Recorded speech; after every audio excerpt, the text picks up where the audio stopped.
আমার সকল ছোট ছোট ছাত্রছাত্রীদের নোটবুকসে স্বাগত।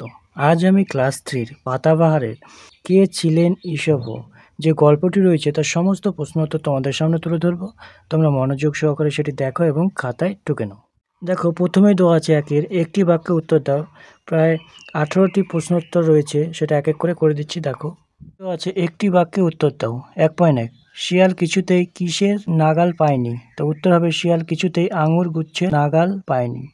1.2 শিয়াল শেষে কি বলে চলে গিয়েছিল? উত্তর হবে শিয়াল শেষে আঙুর ফল টক বলে চলে গিয়েছিল।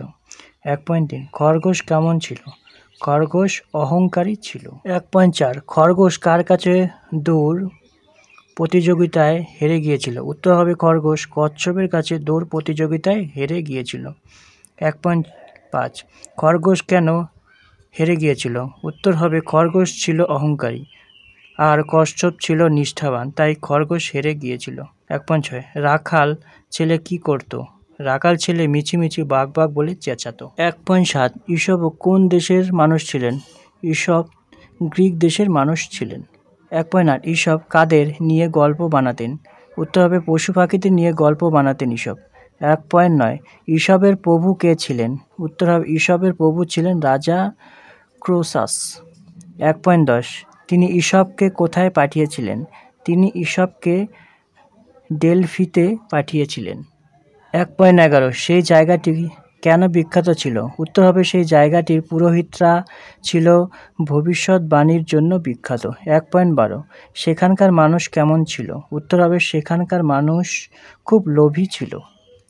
1.13 তাদের আচরণ দেখে ঈশভ কোন গল্প বাঁধলেন? উত্তর হবে তাদের আচরণ দেখে ঈশভ সোনার ডিম পাড়া হাঁসের গল্প বাঁধলেন। 1.14 নীতি গল্প কাকে বলে? উত্তর হবে যে গল্প থেকে নীতি শিক্ষা পাওয়া যায়। 1.15 আমাদের জীবনে কোন গুণগুলি জরুরি?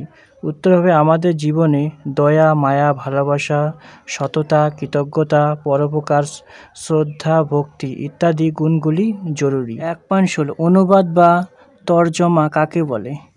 উত্তর হবে এক ভাষা থেকে অন্য ভাষায় কোনো কিছু পাল্টানোকে অনুবাদ বা তর্জমা বলে।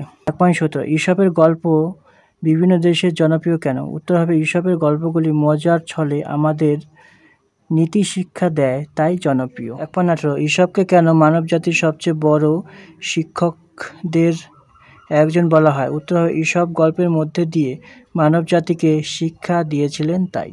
2 নম্বর বলছে ক স্তম্ভের সঙ্গে খ স্তম্ভ মেলাও। 1 শিয়াল হবে আঙুলগুচ্ছ, রাখাল ছেলে হবে বাঘ, ডেলফি হচ্ছে ভবিষ্যৎবাণী, খরগোশ হচ্ছে দৌড় প্রতিযোগিতা, হাঁস হচ্ছে সোনার ডিম।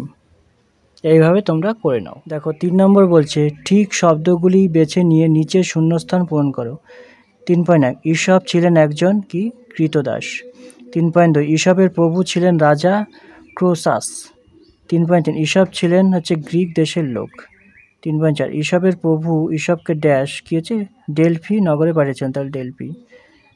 3.5 ডেলফি শহরটি বিখ্যাত ছিল ভবিষ্যৎবাণীর জন্য, তাহলে এখানে ভবিষ্যৎবাণীটা হবে। 4 নম্বর বলছে নিচের শব্দঝুড়ি থেকে ঠিক শব্দ বেছে ঠিক জায়গায় বসা। এখানে শব্দঝুড়ি রয়েছে, এই শব্দঝুড়ির মাধ্যমে এই শূন্যস্থান পূরণ করা। তো 4.1 বলছে কচ্ছপের ছিল জেদার কি নিষ্ঠা। 4.2 এক হাঁস ড্যাশ পারত কি হচ্ছে সোনার ডিম পারত। 4.3 চেহারা নিয়ে ঈশভকে ড্যাশ শুনতে হতো, উপহাস শুনতে হতো। 4.4 ঈশভের রচনাগুলি ছিল নীতি গল্প। 4.5 ঈশভের গল্পে অনুবাদ হয়েছে পৃথিবীর সব দেশে নানা ভাষা, তাহলে এখানে হবে অনুবাদ। নম্বর বলছে এই গদ্যে বলা নেই তোমার জানা ঈশভের এমন কোনো গল্প নিজের ভাষায় লেখো। তো দেখো করে দিয়েছি।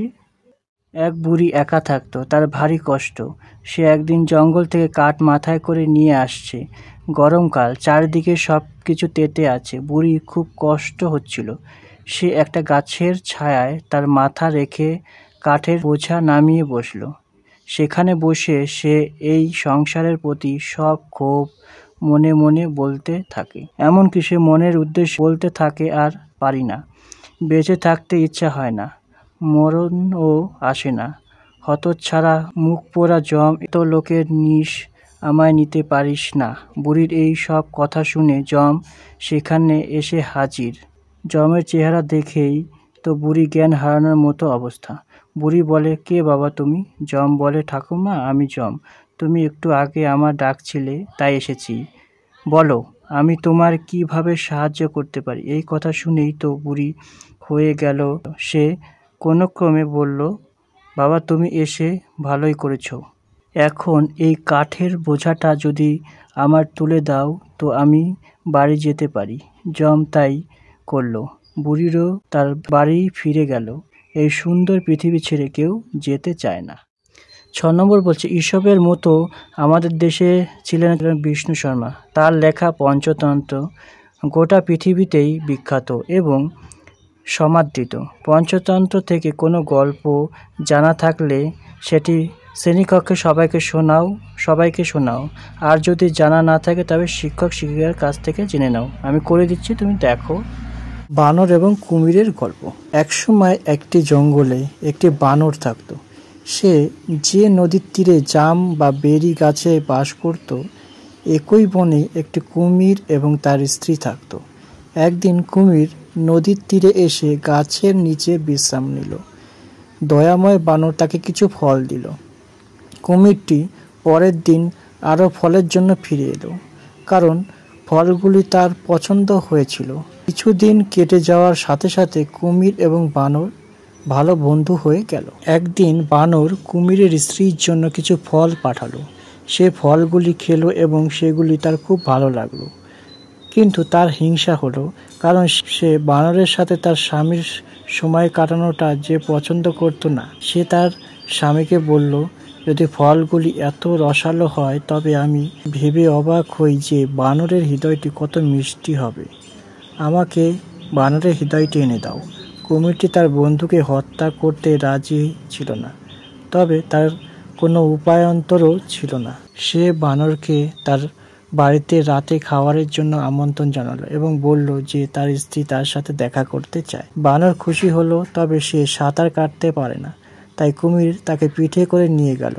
কুমির খুশি হলো যে সে বানরটিকে বোকা বানাতে পেরেছে, কিন্তু নিয়ে যাওয়ার সময় সে বানরকে বাড়িতে নিয়ে যাওয়ার আসল কারণটি বলে ফেলল। চতুর বানর বলল, তোমার আমাকে আগেই বলে দেওয়া উচিত ছিল। আমি আমার হৃদয় গাছের উপর রেখে দিয়ে এসেছি।